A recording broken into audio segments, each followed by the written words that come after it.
Hi, I'm Patrick Ogle for Gearwire, and I am holding an Alvarez RF8 folk style guitar. The back and sides of this guitar are made of mahogany. It says select spruce top, and I'm suspicious as if that might mean that it's a laminated top. I can't tell if it's solid or laminated. It looks kind of like it might be a laminated top, but I could be wrong. But either way, it's a decent sounding guitar.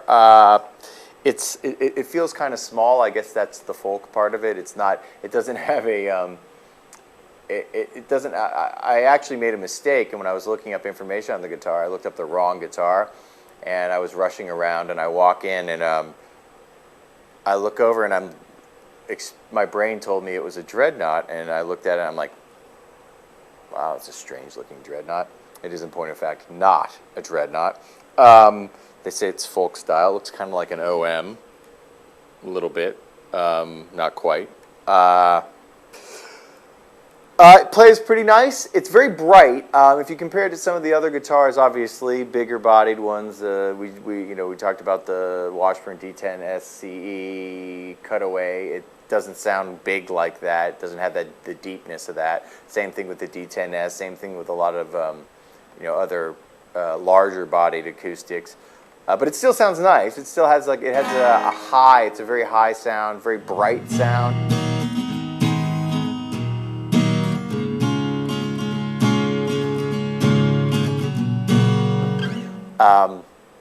It's a good guitar for beginners again. Maybe even a little bit easier to play than the Washburn D10S guitars, because for no other reason than the action on the one that, at least as it came out of the box, is pretty low, but not so low that you have problems with it. This guitar lists at something around $319.99, and you can probably get it for $220. That is a really, if you handed me this guitar and said it cost $700, I would be meh about it. I wouldn't say it was horrible, but I'd be meh. It doesn't feel real substantial. It's kind of a light guitar. It doesn't. I wouldn't say that it feels.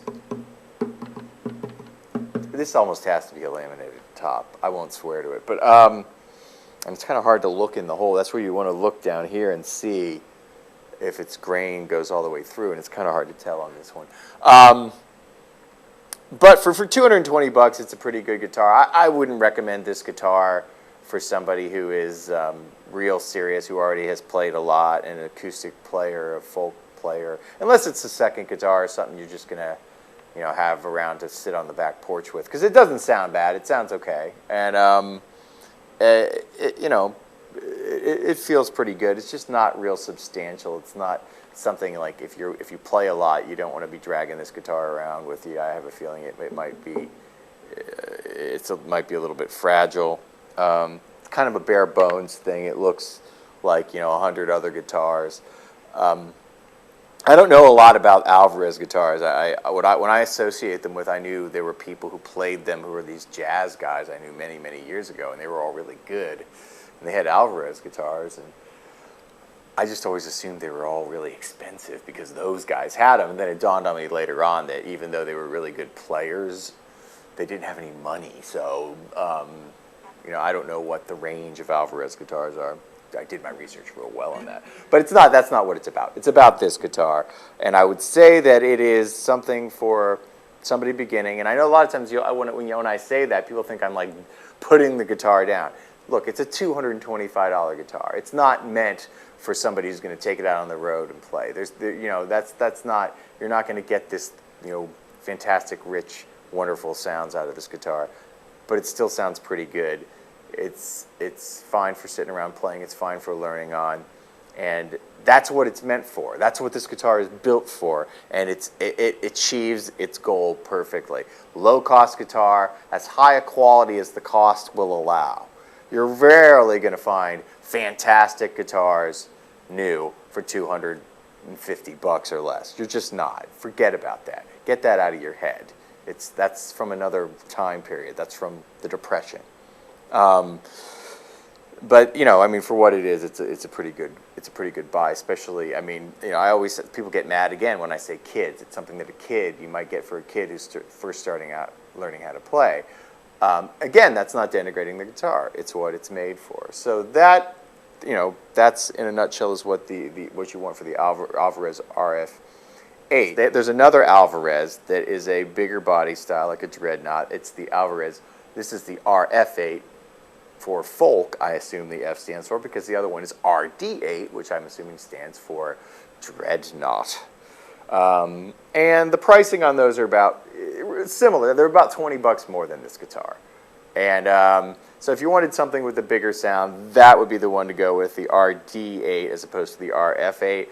And you know, it's still, I don't have one of those here to hold in my hands, but I'm you know, I mean, they're going to be similar quality. And so those would be, you know, if you want something a little bit bigger, deeper sound, get that one. If you want something that sounds real bright, get this one.